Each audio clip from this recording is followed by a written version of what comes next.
విశాఖలో all India postal table tennis పోటీలు అట్టహాసంగా ప్రారంభమయ్యాయి. ఎంవీపీ స్పోర్ట్స్ అరేనాలో టేబుల్ టెన్నిస్ పోటీలను నిర్వహిస్తున్నారు. 14 రాష్ట్రాలకు చెందిన 129 మంది క్రీడాకారులు పోటీల్లో పాల్గొంటున్నట్లు AP circle chief postmaster Sridevi తెలిపారు. ఈ నెల 10 నుంచి 14 వరకు పోటీలు జరుగుతాయని వెల్లడించారు. అర్జున అవార్డు గ్రహీత వెయిట్ లిఫ్టర్ నీలం శెట్టి లక్ష్మి కార్యక్రమానికి హాజరయ్యారు. ఇక్కడ చాలా మంది ప్లేయర్స్ వచ్చారు. ఇండియా నుంచి మన పోస్టల్ వర్కర్స్ ఎవరున్నారో వాళ్ళ టీమ్స్ ఇవి డిపార్ట్మెంట్లో పనిచేస్తూ వాళ్ళు స్పోర్ట్స్ కూడా ఆడుతుంటారు, వేరే వేరే ఆటలు ఆడుతుంటారు. ఇక్కడ మనము టేబుల్ టెన్నిస్ టోర్నమెంట్ పెట్టాము.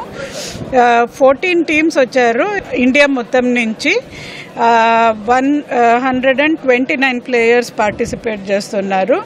Andhra Pradesh professional table tennis association నుంచి మేము సపోర్ట్ తీసుకుంటాము ప్రొఫెషనల్గా కండక్ట్ చేసేకి.